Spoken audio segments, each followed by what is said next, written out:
हाँ तो बच्चों, आज अपन टीचर्स 365 अड्डा अपन का यूट्यूब चैनल है। इस पर अपन की सारी क्लासेस आप लाइव देख रहे हो। ठीक है, आज अपन कौन सा चैप्टर स्टार्ट कर रहे हैं? नरेशन स्टार्ट कर रहे हैं अपन। ठीक है, नरेशन मतलब डायरेक्ट इनडायरेक्ट। ठीक है, तो अब आपको हम आगे पढ़ाते हैं। देखो कैसे क्या होता है इसके अंदर। नरेशन होता है ना, इसके अंदर क्या है, जैसे ये सेंटेंस है अपन का, राम सेड टू मी। ठीक है, I am going to market. ठीक है, राम ने मुझसे कहा मैं बाजार जा रहा हूँ। ठीक है, तो अब देखो इसके अंदर ये सेंटेंस है, तो इसमें दो भाग हैं इस वाक्य के। पहला भाग कौन सा है? जो इस कॉमा से पहले का है। ठीक है, तो इसको बोलेंगे अपन रिपोर्टिंग वर्ब। क्या बोलेंगे? और जो इन्वर्टेड कॉमा है, इसके अंदर का जो ये भाग होगा, I am going to market, ये इन्वर्टेड कॉमा इधर लग रहा है, ये यहाँ पर लग रहा है, इसको क्या बोलेंगे? Reporting speech. ठीक है, तो दो चीज़ क्लियर हो गई तुम्हारे इसके अंदर, रिपोर्टिंग वर्ब और रिपोर्टिंग स्पीच, ये दोनों क्लियर होना बहुत जरूरी है। ठीक है, अब आगे पढ़ते हैं। ठीक है, तो अपन क्या पढ़ रहे हैं? नरेशन पढ़ रहे हैं, डायरेक्ट इनडायरेक्ट। ठीक है, तो इनमें सबसे पहले अपन डिक्लेरेटिव सेंटेंस पढ़ेंगे। मतलब क्या? ठीक है, डिक्लेरेटिव सेंटेंस दो तरह के होते हैं, पॉजिटिव सेंटेंस और नेगेटिव सेंटेंस। ठीक है, साधारण बोलते हैं ना अपन मोस्टली केसों में, तो वो डिक्लेरेटिव होते हैं। ठीक है, दूसरे नंबर के कौन से होते हैं? दूसरे नंबर के होते हैं अपन के इंटेरोगेटिव सेंटेंस। कैसे होते हैं? इंटेरोगेटिव, प्रश्नवाचक वाक्य। ठीक है, इनके अंदर क्या होता है? इनके अंदर क्वेश्चन पूछता है। ठीक है, क्वेश्चन पूछ रहा होता है इनके अंदर। ठीक है, इंटेरोगेटिव। तीसरे नंबर पर क्या होते हैं अपन के? Imperative sentence. कौन से होते हैं? Imperative sentence. ठीक है, इनके अंदर क्या होता है? कोई रिक्वेस्ट होती है, कोई कमांड हुई होती है। ठीक है, जो इंपेरेटिव होते हैं। ठीक है, चौथे नंबर के कौन से होते हैं? Exclamatory sentence. इनके अंदर कोई इमोशन होता है या फिर कोई एक्सक्लामेशन होता है, ये सारी चीजें होती हैं। ठीक है, और पांचवें नंबर पर अपन के आते हैं ऑप्टेटिव सेंटेंस। ठीक है, इनके अंदर कोई विश होती है, कोई प्रे होती है, कोई कर्ज होता है। ठीक है, समझ में आ गया? 5 तरह के सेंटेंस होते हैं, कैसे कैसे होते हैं ये समझ लिया। अब अपन नंबर वाइज सबको मतलब क्या पढ़ेंगे। ठीक है,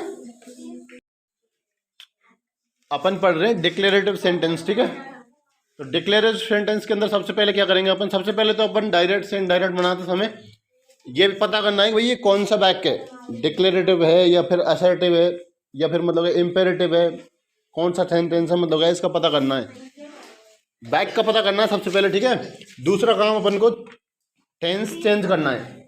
ठीक है, तो जैसे भाई देखो, प्रेजेंट सिंपल टेंस किस में बदलेगा?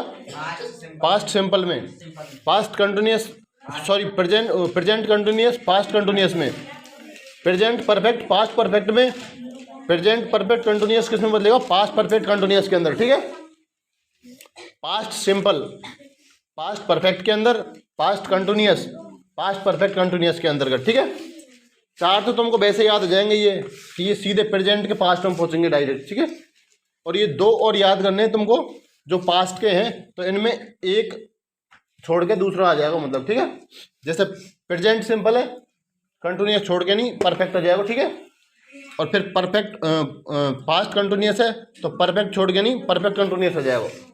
समझ में आ गया? कोई डाउट, कोई दिक्कत? क्लियर है? पूछ लो।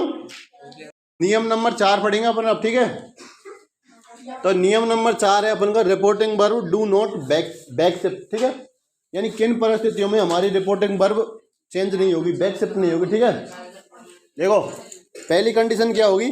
जब प्रेजेंट और फ्यूचर टेंस होंगे, ठीक है, उस टाइम पर हमारी जो रिपोर्टिंग वर्ब होगी वो बैक शिफ्ट नहीं होगी। ठीक है, दूसरी चीज, जब कभी तुम्हें कोई जनरल ट्रुथ, यूनिवर्सल ट्रुथ अगर कहीं पर दिया हुआ होता है, तो उस परिस्थिति में भी तुम्हारी मतलब क्या रिपोर्टिंग वर्ब होगी, वो डू नॉट बैक शिफ्ट रहेगी। ठीक है, और तीसरे नंबर की चीज है इमीडिएट रिपोर्टिंग।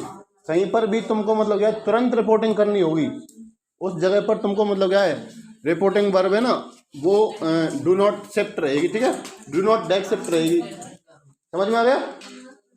ठीक है, 5 नंबर नियम कौन सा अपन का? जब रिपोर्टिंग वर्ब के अंदर निम्नलिखित सेंटेंस दिए होते हैं, तो हम मतलब क्या जब डायरेक्ट से इनडायरेक्ट बनाएंगे तो वो इस तरह से चेंज होंगे। ठीक है, सेड चेंज होगा हमारे सेड के अंदर। ठीक है, सेड टू अगर लिखा हुआ होगा और उसके बाद में संबंध, अगर कोई भी नाम आ गया होगा, कुछ भी आ गया होगा, तो वो टोल्ड हो जाएगा। ठीक है, सेज टू टेल्स के अंदर चेंज होगा।